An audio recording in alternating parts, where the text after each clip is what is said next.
Dans le cadre de la journée mondiale de la maladie d'Alzheimer, vendredi 20 septembre, la Villa Marelli proposait à ses résidents différents ateliers ludiques.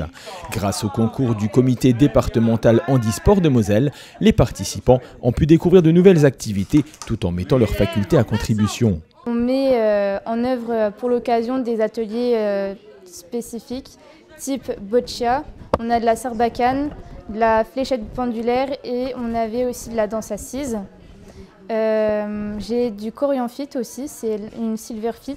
En gros, c'est une caméra qui détecte le mouvement des résidents et en fonction de ça, elle interagit avec des jeux thérapeutiques sur un logiciel qui a été créé par Corian du coup.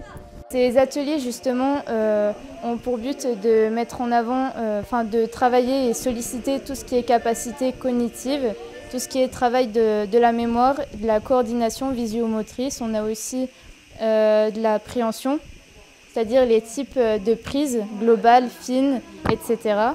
Et ça permet de solliciter ce que le résident a encore, les capacités qu'il a encore actuellement.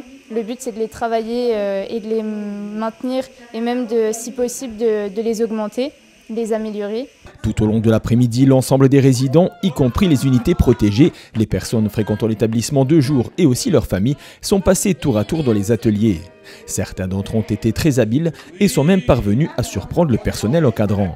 Au début, vu que ça a commencé à 14 h, ils étaient un peu fatigués, ils n'ont pas eu très envie. Mais pour certains, ceux qui ont participé ont adoré.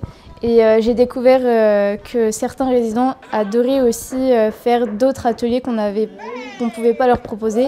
Et ça me permet, moi, en tant que thérapeute, de pouvoir découvrir les résidents sous un autre angle encore différent.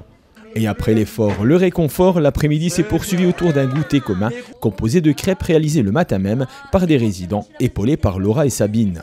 De quoi terminer de la plus belle des manières cette journée conviviale qui sera organisée de nouveau l'an prochain.